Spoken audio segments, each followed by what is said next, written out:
can't fix it.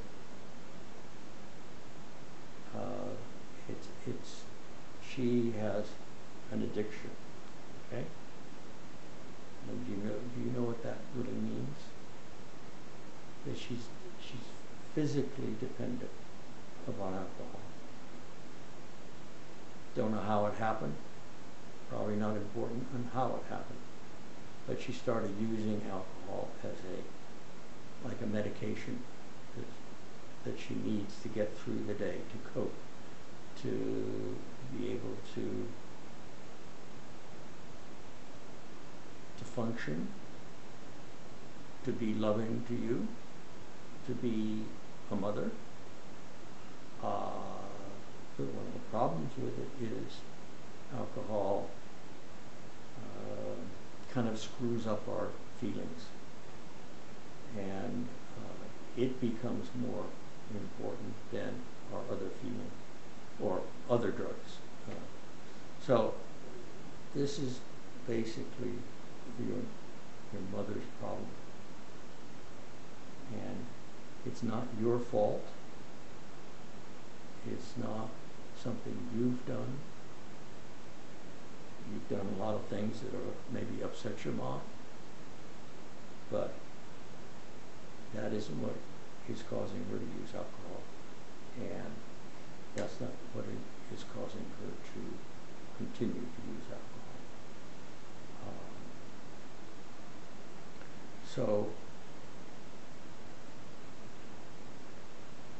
And I think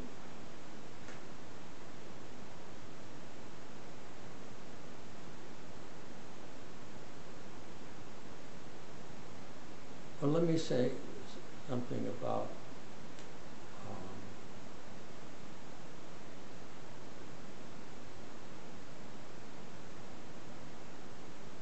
how maybe you're reacting, how you're feeling inside. That's what's important here.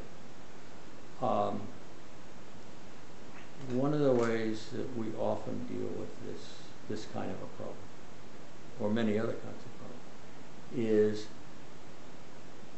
I'm not going to let this touch me. I'm just going to blank it out. I'm going to put it over there. I'm going to ignore it. I'm not going to have anything to do with it. And it's not my fault. It's her problem. I'm not going to do anything about it. So that could be called indifference. It can be called putting a barrier around yourself, putting a barrier around her so she can't hurt you, because it hurts you when she drinks, I'm sure, and maybe gets out of control. So that's one way of handling to protect yourself, is to wall yourself off. Number one, it doesn't work, and you might as well hear that right now. It just doesn't work.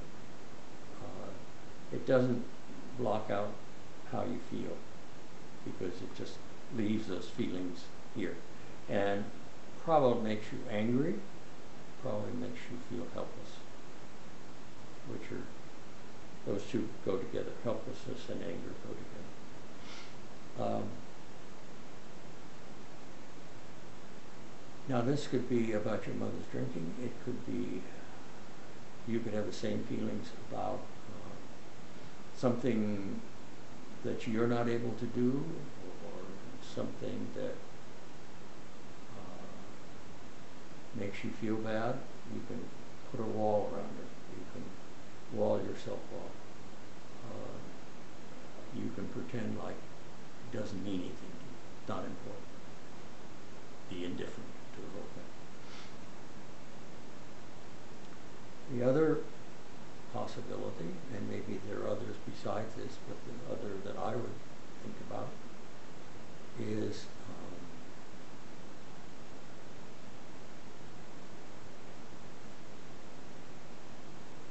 to recognize that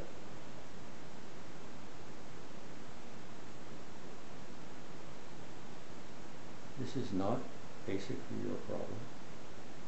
It's not your fault. You may wish it to go away. You may wish your mother to stop drinking. But wishing isn't going to make it true. That doesn't mean that you still can't love your mother and be loving to her.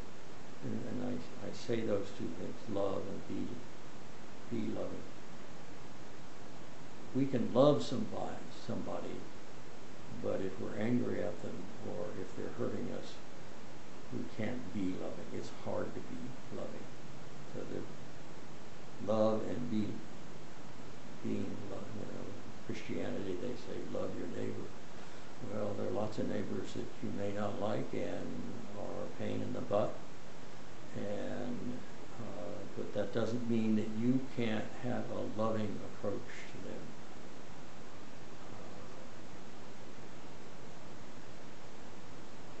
And at the same time, you're kind of detached from it, but you're not all torn up. You got to detach yourself a little. And when you do detach yourself, it's easier to stay loving. It's not my fault. I can't do anything. I want to help her and try to do it with that kind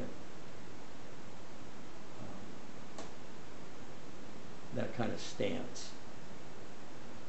Instead of being a victim, you're again in a position of not helplessness, but of taking action, of taking some action. I've lived a long, long time, and I'm not sure that I'm not just now learning this, but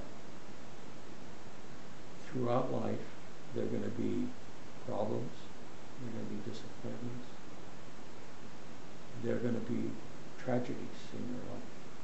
That's just part of what life is. There are going to be big, big disappointments. Sometimes you can do something about them, and sometimes you can't. Sometimes they are just what life brings. And it used to be that church said if you pray really hard, God will change it. Well, that isn't the way it works. You can't. It isn't a bargaining session. My point is that whatever the situation that you encounter, if you can try and keep a loving response